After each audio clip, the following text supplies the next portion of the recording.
바울이 이르되 요한이 회개의 세례를 베풀며 백성에게 말하되 내 뒤에 오시는 이를 믿으라 하였으니 이는 곧 예수라 하거늘 그들이 듣고 주 예수의 이름으로 세례를 받으니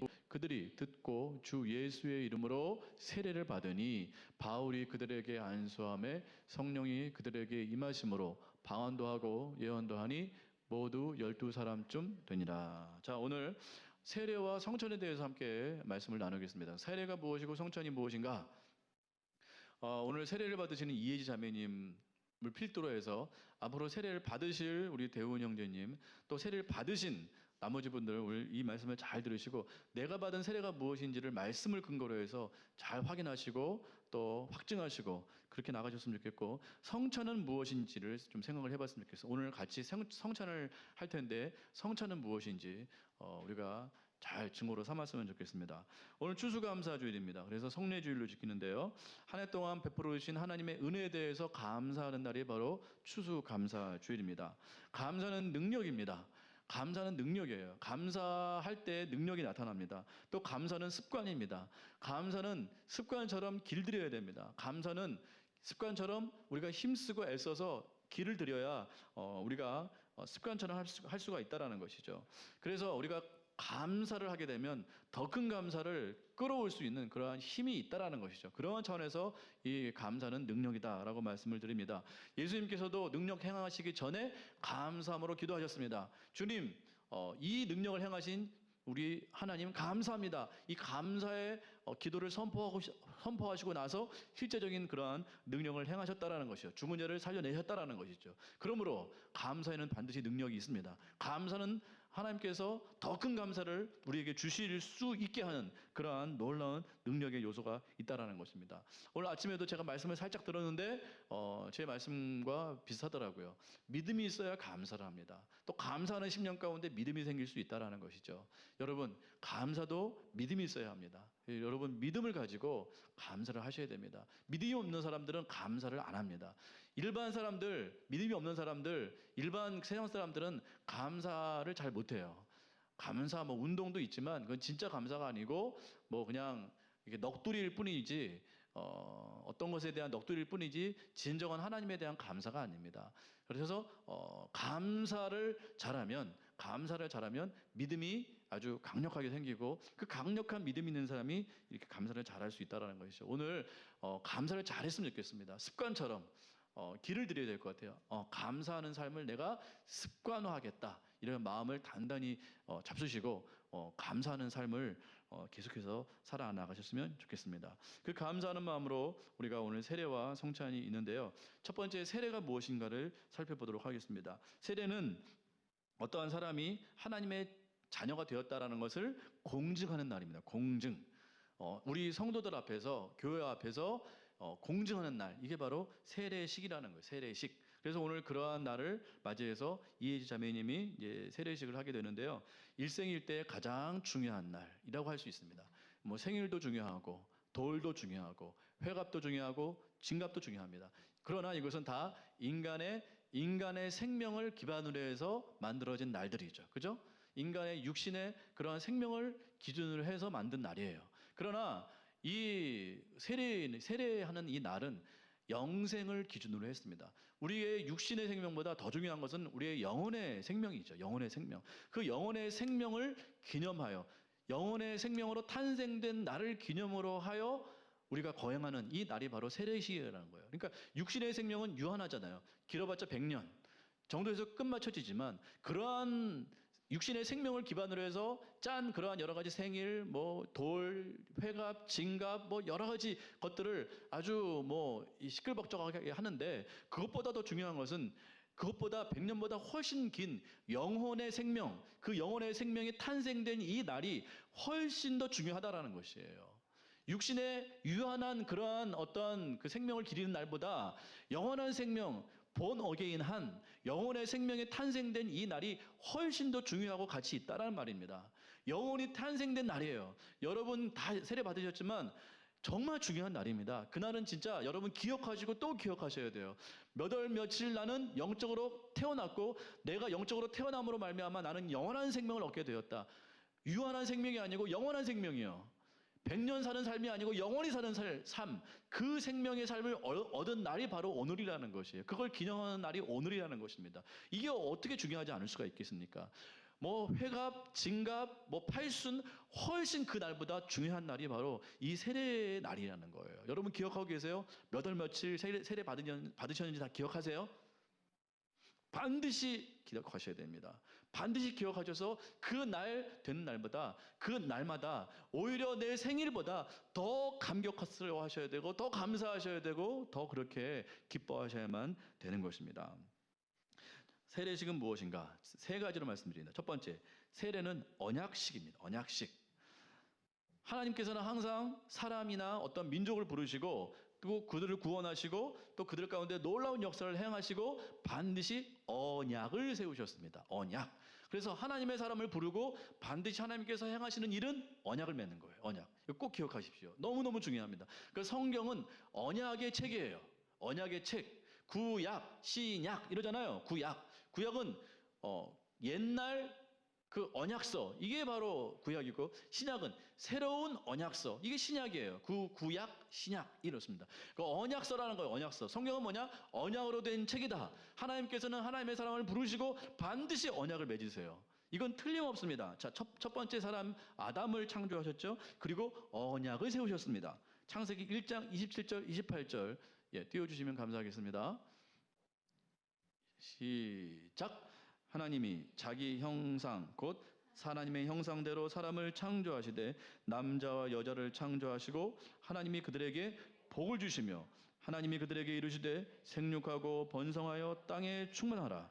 땅을 정복하라. 바다의 물고기와 하늘의 새와 땅에 움직이는 모든 생물을 다스리라. 이 말씀은 그냥 하신 말씀이 아니고요. 하나님께서 사람을 창조하시고 그냥 이렇게 방치하시고 그냥 이렇게 이렇게 두신 것이 아니고 하나님께서는 어떤 목적을 가지고 인간을 만드셨는데 그 목적에 합당한 언약을 세우시고 이 말씀을 하시는 거예요. 그러니까 이게 지금 무슨 말씀인가? 언약에 대한 말씀이라는 거예요. 우리 하나님께서는 우리를 사람을 만드시고 그냥 심심하니까 사람이나 만들어 볼까 해서 만드신 것이 아니라는 거예요. 내가 심심하니까 사람 만들어서 그냥 영광이나 받아볼까?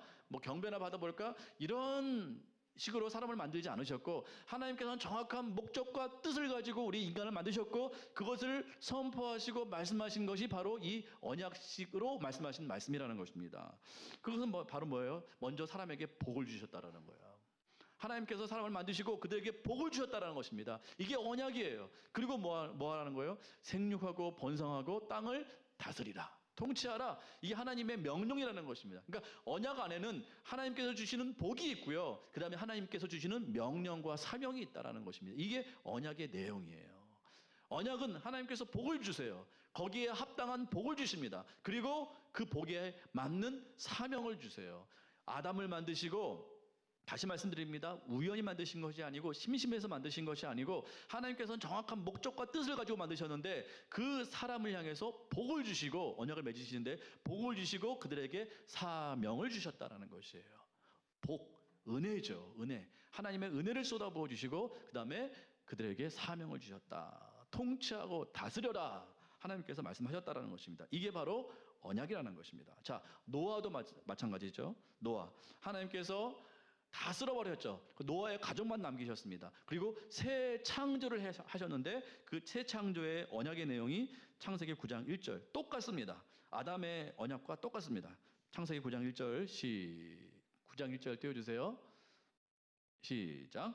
하나님이 노아와 그 아들에게 복을 주시며 그들에게 이르시되 생육하고 번성하여 땅에 똑같습니다. 아까 아담에게 하신 말씀과 똑같아요. 이게 언약이기 때문에 그래요. 그들에게 뭘 주셨어요? 노아에게 복을 주셨다는 거예요. 그 다음에 생육하고 번성하여 뭐하라? 땅에 충만하라. 결국 다스리라는 뜻이에요. 다스리라는 뜻입니다. 그러니까 하나님께서 첫사람 아담에게 이와 같이 언약을 맺으시고 그 다음에 새 창조를 하시고 다시 노아에게 언약을 말씀하셨다라는 것입니다. 그 다음에 첫사람 누구죠? 믿음의 첫사람 누구십니까? 믿음의 첫사람 아브라함이죠. 역시 아브라함도 동일하게 언약을 맺으셨습니다. 창세기 12장 1절에서 3절 띄워주세요. 시작. 여호와께서 아브라함에게 이르시되 너는 너의 고향과 친척과 아버지의 집을 떠나 내가 내게 보여줄 땅으로 가라. 내가 너로 큰 민족을 이루고 내게 뭐요?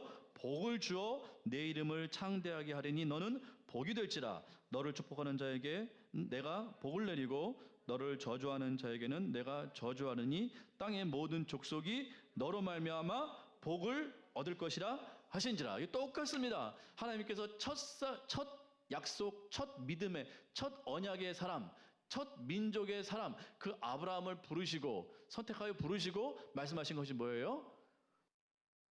언약을 맺으시는데 복을 주셨다라는 거예요. 복을 주셨다는 거예요. 그리고 뭐예요? 복이 되라고 말씀하세요. 그리고 뭐예요? 다른 민족에게 복을 전하라 이렇게 말씀하셨습니다. 그러니까 복이에요. 하나님께서 복을 주셨다라는 것은 언약을 맺으셨다라는 뜻입니다. 그래서 아브라함에게 복을 주시고 또 복이 되게 하시고 모든 민족과 열방에게 복을 흘려보내라 이렇게 말씀하셨다라는 것입니다. 복을 전파하라, 복을 주어라 라고 말하는 것은 바로 아까 통치하고 다스리다 이 말씀과 같다라는 것입니다. 하나님께서 이와 같이 행하셨다라는 거예요. 이삭도 마찬가지죠. 아브라함의 아들 이삭도 마찬가지고요. 야곱도 마찬가지입니다. 창세기 28장 14절에 그 내용이 나오지만 제가 만들지 않았습니다. 베델에서 그죠? 베델에서 야곱과 언약을 맺으셨습니다. 그죠? 사닥다리의 그 꿈, 천사가 사닥다리를 오르락내리락 하는 그 꿈 가운데 하나님께서 동일한 복에 대한 말씀을 하셨고 또 언약을 맺어 주셨습니다. 언약의 말씀을 해 주셨다라는 거예요. 야곱은 이 말씀을 듣고 얼떨결에 이 언약에 화답을 했죠. 그러나 이 야곱은 잊어버렸습니다. 그러나 하나님은 절대로 그 언약을 잊지 않으셨습니다. 그리고 여러 어려움 가운데 야곱이 다시 베들로 돌아와서 그 언약을 상기하여 하나님께 예배를 드리게 되었다라는 것입니다. 야곱이 고통 가운데 있을 때 하나님께서 말씀하셨죠. 베델로 돌아가라. 무엇이에요? 언약을 기억하라. 이런 뜻입니다. 너랑 나랑 맺었던 그 언약, 너는 잊어버렸지만 너는 꼭 기억해야 된다. 나는 잊지 않았다. 너는 꼭 기억해라. 다시 베델로 올라가서 언약을 다시 상기하라. 이렇게 말씀을 하시는 것입니다. 그렇습니다. 우리에게 언약이 이렇게 중요해요. 하나님께서는 반드시 한 사람을 선택하시고 구원하시고 언약을 맺으십니다. 우리에게 말씀하시는 건 뭐예요? 언약을 기억해라. 언약을 기억해라. 이 언약을 맺는 날이 바로 세례식이에요. 우리에게는 세례식. 공식적으로 물론 우리와 하나님께서는 우리와 언약을 맺으셨습니다. 이미 예수 믿음과 동시에 우리는 언약을 맺었지만 이걸 교회 앞에 공동체 앞에 공식적으로 선포하는 것이 바로 세례식 오늘이라는 것이에요. 그러니까 이혜지 자매님 여러분들이 이미 세례식 치르셨지만 이 자매님에게 오늘은 영광스러운 날이죠. 너무너무 영광스러운 날이죠. 자, 모세를 볼까요? 이스라엘 백성을 나라로 부르셨습니다. 나라를 부르시고 또 언약을 동일하게 맺으셨습니다. 출애굽기 24장 6절에서 8절 말씀 띄워주세요. 시작. 모세가 피를 가지고 반은 여러 양푼에 담고 반은 제단에 뿌리고 언약서를 가져다가 백성에게 낭독하여 듣게 하니 그들이 이르되 여호와의 모든 말씀을 우리가 준행하리이다. 모세가 그 피를 가지고 백성에게 뿌리며 이르되 이는 여호와께서 이 모든 말씀에 대하여 너희와 세우신 뭐예요? 언약의 피다. 그러니까 이 피를 짐승의 피를 받아다가 양푼에 받아다가 반은 제단에 쏟고 반은 이스라엘 그 백성에게 뿌렸다라는 거예요. 그러니까 이스라엘 백성에게 반 뿌리고 제단에서 반 뿌리고 그리고 하나님께서 그 모세가 언약서를 갖고 와서 이스라엘 백성에게 낭독을 했을 때 그들이 아멘 우리가 그 말씀을 준행하겠습니다라고 그렇게 했다라는 거예요. 피를 반을 제단에 뿌리고 반은 백성에게 갖고 왔어요. 그래서 뿌렸어요. 그리고 그 가운데서 언약서를 낭독하고 그것을 선포했을 때 백성들이 아멘이라고 화답했어요. 무엇이 생각나십니까? 피를 반은 이쪽에 뿌리고 반은 이쪽에 뿌리고 가운데서 그 언약서를 선포했을 때 사람들은 아멘이라고 화답했어요. 그것으로 말미암아 언약이 체결이 되었습니다. 지금 우리에게도 이러한 일이 일어나고 있어요. 결혼할 때 이렇습니다. 결혼할 때 하객을 반으로 나눠서 가운데서 성혼 선포를 하면 이 두 사람은 거기서 아멘을 해요. 죽을 때까지 갈리지 아니하고 서로 사랑하고 서로 아끼고 그렇게 하겠는가? 그랬을 때 아멘하고 이 둘 사이에 왔다 갔다 합니다. 물론 아브라함의 언약에서 이 형태가 나오긴 하지만 하나님께서는 동일하게 이와 같이 행하시는 거예요. 언약을 피를 반으로 갈라서 그 가운데 언약서를 선포하고 백성들이 거기서 아멘 우리가 그 말씀을 준행하겠습니다. 이렇게 했다라는 거예요. 공증을 했다라는 것이에요. 공증을 했다라는 거. 피로 맺은 언약이라는 뜻이에요. 피로 맺은 언약. 절대로 깰 수 없는 언약. 그것을 행하셨다라는 것입니다. 그러니까 이스라엘 백성들을 부르시고 하나님께서 공식적으로 이렇게 언약의 피로 언약을 맺게 되었다라는 것입니다. 그러니까 이 세례식은 사실 물로 하지만 피의 언약식이에요. 피의 언약식. 이혜지 자매님이 오늘 하나님의 백성으로 입적된 날, 피로 언약 맺어진 이 날을 이 세례식으로 언약을 맺는데, 이건 사실 피로 맺는 언약이에요. 누구의 피예요? 짐승의 피인가요? 아니에요. 예수 그리스도의 피입니다. 예수 그리스도의 피. 볼까요? 이제 예수님 어찌어찌해서 이 민족이 모세를 통해서 세운 이 나라가 이 민족이 뭐예요? 이 나라가 되었고, 이 나라의 가장 뛰어난 하나님께서 세우신 그 왕이 바로 다윗인데, 다윗 언약도 있습니다. 하나님께서 다윗과 언약을 맺으세요. 이건 나라로서 언약을 맺으신 것이고, 이 언약이 잘 수행이 돼야 되는데 이게 깨져버려요. 그래서 수많은 이스라엘 백성들을 통해서 이것이 수행되지 아니하고 깨져서 결국 이 언약이 파기가 됩니다. 파기가 돼서 결국은 나라가 쪼개지게 되죠. 박살나게 되죠. 그 사건이 바로 바벨론 포로 사건이에요.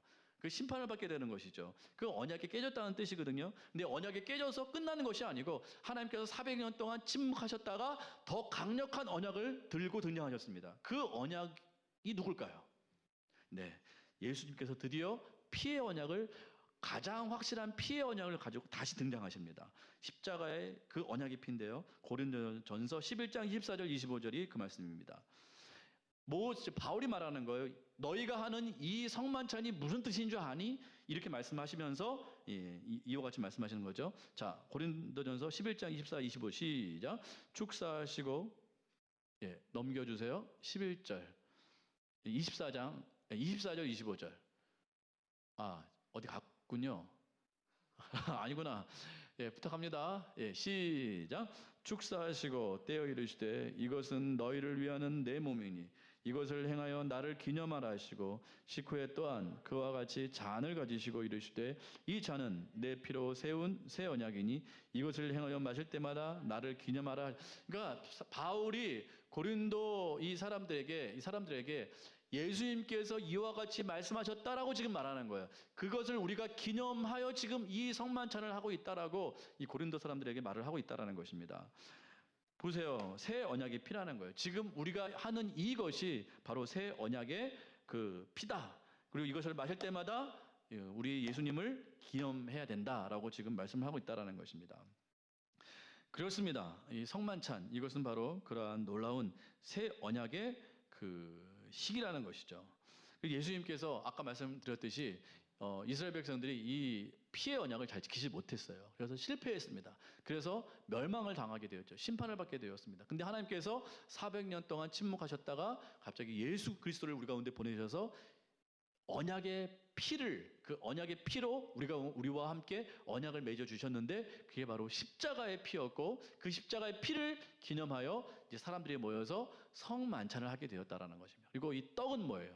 예수 그리스도의 우리를 위해서 찢겨주신 살이고, 잔은 뭐죠? 이 포도주는 바로 예수 그리스도께서 우리를 위해서 흘려주신 피인데, 이것은 우리를 위해서 그냥 흘리신 그 피, 그 희생, 이게 아니고 언약의 피라는 거예요. 아까 모세를 통해서 피를 양쪽으로 나눠가지고 그 가운데서 언약서를 선포하셨잖아요. 근데 그 언약식이 실패했어요. 실패하고 깨졌어요. 그래서 그것으로 끝이 아니고, 버림받는 것이 아니고, 하나님께서는 더욱더 강력한 피, 완전한 피, 영생의 피, 끊을 수 없는 피, 바로 예수 그리스도의 피를 통해서 우리와 함께 언약을 다시 맺어주셨다. 그게 바로 십자가의 언약이다. 예수님께서 십자가에 딱 돌아가시면서 뭐라고 말씀하셨죠? 마지막에 다 뭐 했다? 이루었다. 내가 이 언약식을 다 이루었다. 그러니까 예수 그리스도의 피는 언약식의 피예요. 언약의 피입니다. 영원한 언약의 피. 이게 얼마나 대단한 언약입니까? 그러니까 피는, 우리가 그 피를 볼 때 뭐 6월절 넘어간다. 이 피는 그냥 우리가 흘리는 이게 막 불쌍한 피, 끔찍한 피, 어떻게 그렇게 고통당하셨을까? 이 피가 아니에요. 우리가 그 피를 볼 때 우리가 십자가를 기억하는 이유는 언약 때문에 그래요. 언약 때문에. 우리 하나님께서 구약시대에 짐승의 피를 가지고 우리의 죄를 용서하셨고, 짐승의 피를 가지고 우리와 함께 언약을 맺으셨습니다. 그러나 그 피가 너무 유한해요. 너무 불완전해요. 그래서 하나님께서 예수 그리스도의 완전한 피, 하나님의 피, 그 피를 가지고 우리와 함께 언약을 체결하셨는데 그건 깰 수 있나요? 깰 수 있어요? 없어요. 왜요? 하나님의 피기 때문에 그렇다. 하나님의 피. 하나님의 피는 절대 깰 수 없는 영원한 피예요. 그 피로 말미암아 우리와 함께 뭘 맺으신 거예요? 언약을 맺으셨다고요. 그 날을 기념하는 것이 바로 오늘 세례식이라는 거예요. 그러니까 이 세례는 그냥 단순한 문제가 아니라는 것입니다. 이건 완전한 언약식, 완전한 피로 맺으신 완전한 언약이라는 것입니다. 이게 얼마나 귀한 일인지 모릅니다. 여러분 세례 받으신 분들은 여러분은 그렇게 받으신 거예요. 믿습니까? 여러분은 완전한 언약의 피로 그렇게 언약을 맺으신 그 분들인 거예요. 그 언약은 절대 깨어질 수가 없다라는 것입니다. 깨질 수 없는 영원한 피로 말미암는 그 언약을 여러분 맺으신 거예요. 이제 이혜지 자매님은 그 언약을 맺을 거예요. 대훈 형제님은 그 언약을 앞으로 맺게 될 겁니다. 그러니까 굉장한 피예요. 굉장한 피. 피를 여러분 생각하실 때 이제 끔찍한 피, 예수님께서 돌아가신 피 이게 아니고 이전에 피로 맺으신 그 불완전한 짐승의 피를 대신해서 완전한 피, 예수 그리스도의 피로 우리와 함께 언약을 맺은 그 피라는 사실을 꼭 기억하셔야 됩니다. 그렇구나. 내 안에 이 생명의 피가 흐르고 있구나. 이 피 때문에 내가 영원한 천국에 갈 수 있는 거구나. 피가 불완전하면 우리는 불완전한 천국으로 갈 수밖에 없습니다. 그러나 피가 완전하기 때문에 그 피가 영원하기 때문에 우리는 영원한 천국에 갈 수 있음을 믿으시기 바랍니다. 이게 영원한 피라는 거예요. 그러니까 이 피를 기념하는 날, 이 피로 언약을 맺는 날이 바로 오늘 성례, 바로 세례식이라는 거예요. 자, 근데 왜 물로 하느냐? 피로 해야 되지. 이것도 성경에 근거가 있습니다. 자, 보세요. 자, 요한일서 5장 6절 보십시오. 요한일서 5장 6절 시작. 이는 물과 피로 임하신 이시니 곧 예수 그리스도시라. 물로만 아니요 물과 피로 임하셨고 증언하는 이는 성령이니 성령은 진리니라. 보세요. 이전에 물로 했었어요. 그러니까 물은 뭐예요? 물은 유한한 것이 뭔가 예표하는 것이라고요. 그러니까 일명 물세례는 회개하는 세례, 회개를 시키는 세례. 세례요한이 그래서 세례요한이잖아요. 그죠? 세례를 주는 요한이다 그래서 세례요한이에요. 이 세례요한이 물로 세례를 베풀었을 때 이 물로 하는 세례는 뭐예요? 회개케 하는 세례고 예수 그리스도를 바라보고 이 세례요한이 이 물로 세례를 주면서 뭐라고 말했는가? 그 다음 구절이죠. 요한복음 1장 31절 시작. 나도 그를 알지 못하였으나 내가 와서 물로 세례를 베푸는 것은 그를 이스라엘에 나타내려 합니다. 여기서 그가 누구예요? 예수 그리스도죠. 나도 확실히 모르겠으나 하나님께서 나에게 말씀하시기를 내가 물로 세례를 베푸는 것은 바로 그를 나타내려, 이스라엘 가운데 나타내려 하는 그 일이라고 나에게 말씀하셨다라고 지금 얘기하는 거예요. 그러니까 물로 세례 요한이 이 세례를 베푼 것은 누구를 지금 예표하고 있는 겁니까? 예수 그리스도를 예표하는 이 세례라고 이 세례 요한은 지금 알고 믿고 그렇게 행했다는 것입니다. 물과 피는 서로 연결되어 있습니다. 그래서 우리가 물로 이렇게 예표함으로 이렇게 세례를 베푸는 것은 누구를 결국 가리키는 건가요? 예수 그리스도를 가리키는 것이고 예수 그리스도를 기념하는 것이고 예수 그리스도의 피를 대체하는 것입니다. 대체하는 거. 그러니까 우리가 피로 하면 더 좋겠죠. 정말. 그러나 지금은 피나 물이나 큰 상관이 없어요. 왜요? 영원한 예수 그리스도 피면 충분합니다. 영원한 예수 그리스도의 피면 충분해요. 지금 구약 시대가 아니기 때문에. 그래서 지금 우리는 물로 그 예수 그리스도의 피를 뭐 하는 거예요? 예표하는 겁니다. 세례 요한처럼. 굉장한 날이에요. 그럼 우리 대훈 형제님은 이제 기대하세요. 영원한 피로 이제 언약을 맺게 될 겁니다. 정말 하늘에서 빵빠레가 울릴 거예요. 야, 빵빠라밤! 드디어 이예지가 나와 함께 영원한 피로 언약을 맺게 되었노라. 하늘에서는 지금 놀라운 빵빠레와 잔치와 축제가 벌어지고 있음을 믿습니다. 굉장한 날이에요. 그래서 제가 이혜지 자매님께 그렇게 강조를 했습니다.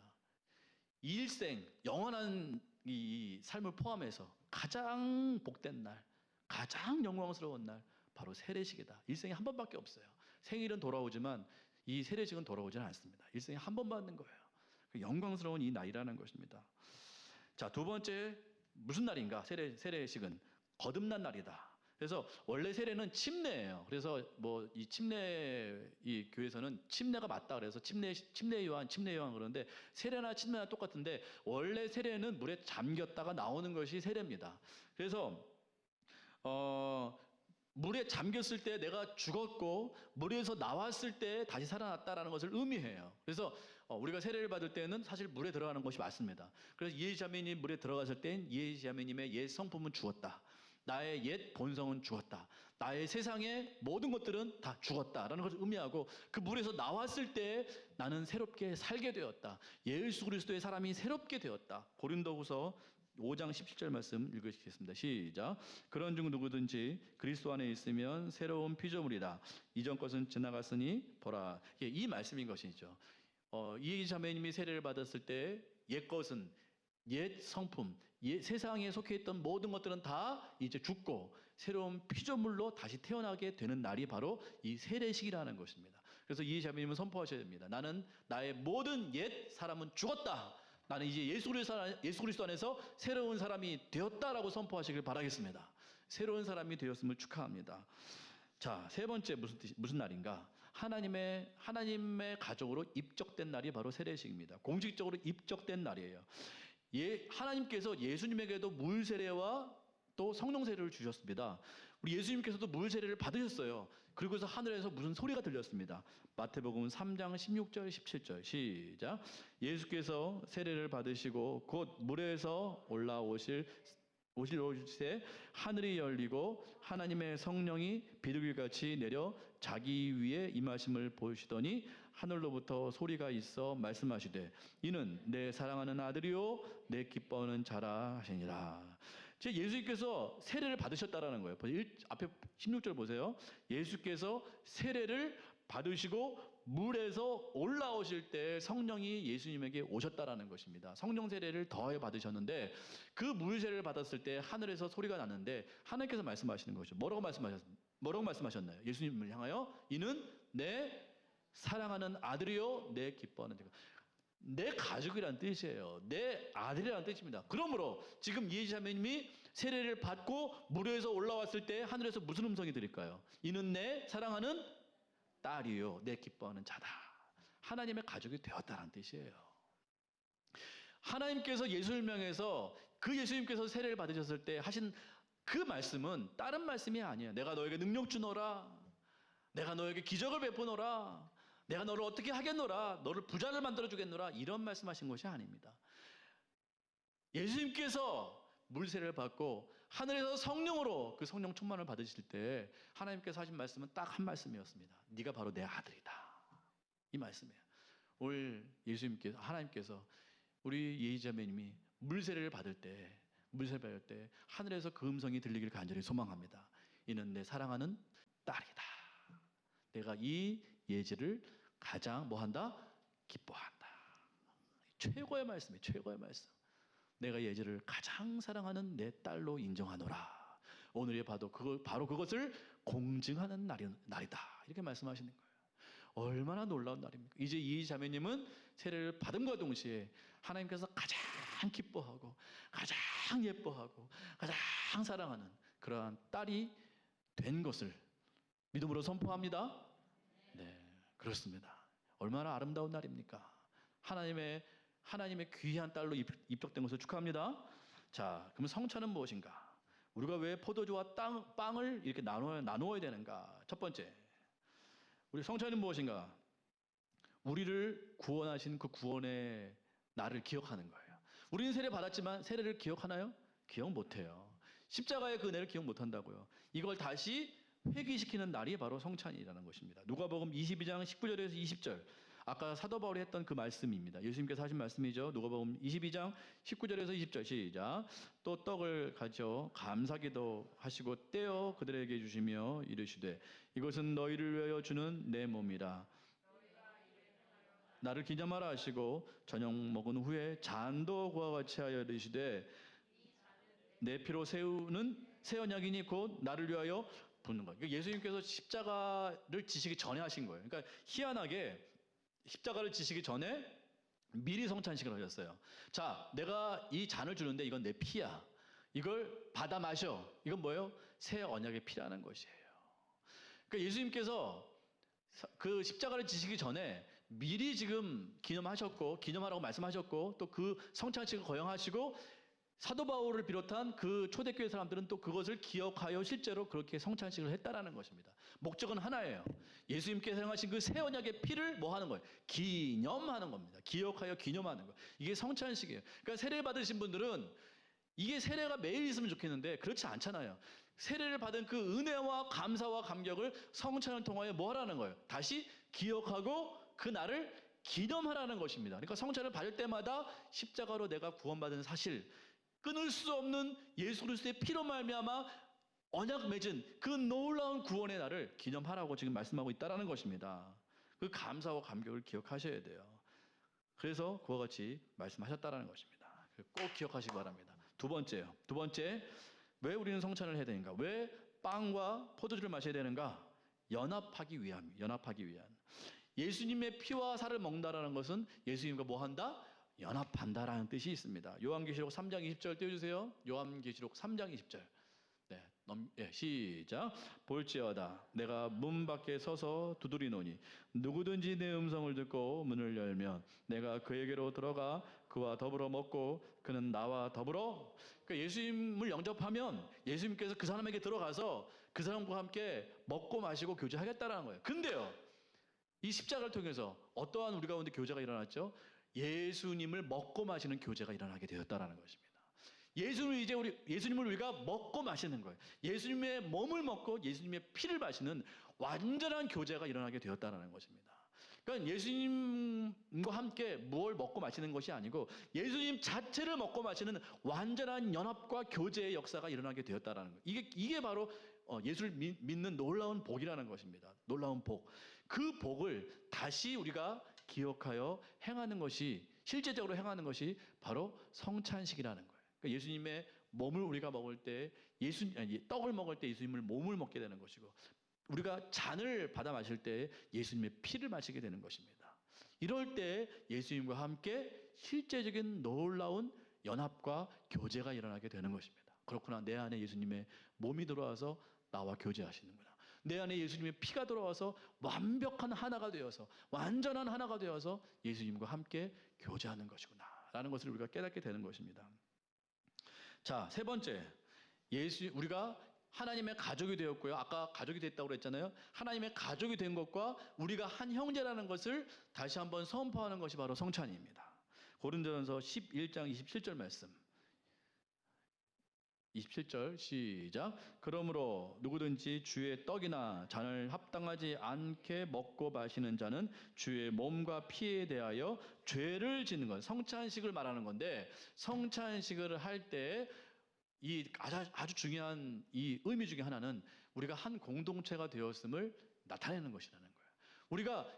우리가 서로 형제가 되고 형제가 자매가 되어서 예수 그리스도의 그 몸과 피를 우리가 함께 나누어 먹은 한 형제라는 것을, 한 가족이라는 것을 이거 선포하는 날이 바로 성찬식이었다라는 것입니다.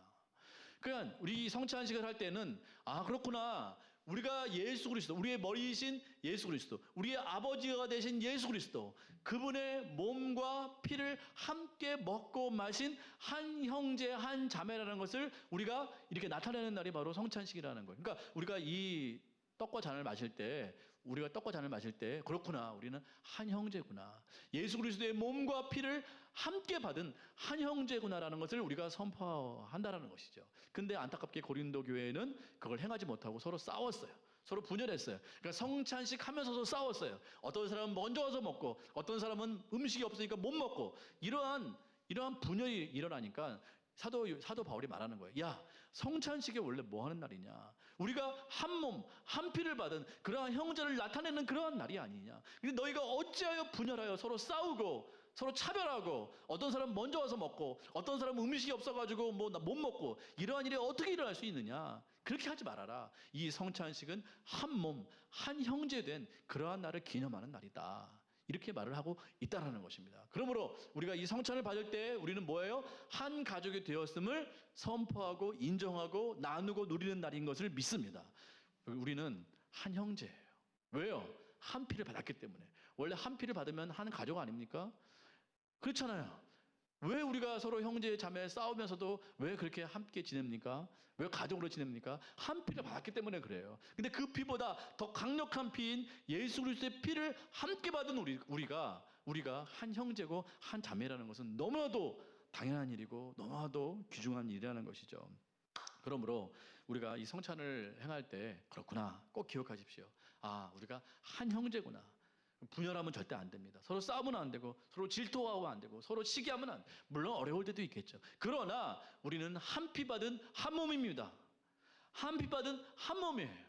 그러니까 절대로 우리가 한 가족이 되었음을 잊지 마시고 그렇게 하나됨을 우리가 이루기 위해서 그렇게 애쓰고 노력하고 교제하고 그러기를 간절히 소망합니다. 정리해 볼까요? 첫 번째 세례, 여러분 지금 기억해 놓으세요. 아주 중요한 내용입니다. 우리가 왜 세례를 받습니까? 세례 받는 첫 번째 이유 뭐죠? 언약식이다. 피로 맺은 언약식이다. 두 번째 거듭난 날이다. 세 번째는요, 하나님의 가족으로 뭐 한 날? 입적된 날, 하나님의 자녀가 된 날. 이게 바로 세례식이다. 꼭 기억하시고 우리 대훈 형제님 세례 받을 때 또 할 거예요, 이 설교. 자, 성찬식은 왜 하는 거죠? 첫 번째, 우리가 언약식을 뭐 하는 날? 기억하는 날. 자꾸 까먹으니까 우리가 이 피와 이 몸을 받으면서 우리가 구원 받은 날을 기억하자. 이게 바로 두 번째는요. 네? 예수님과 뭐 하는 거? 연합하는 거, 교제하는 거. 세 번째는요. 우리가 서로 무슨 가족? 한 가족, 피로 맺은, 예수님의 피로 맺은 한 가족인 것을 우리가 나타내는 그 날이 바로 성찬식이다. 그래서 오늘 성찬을 할 겁니다.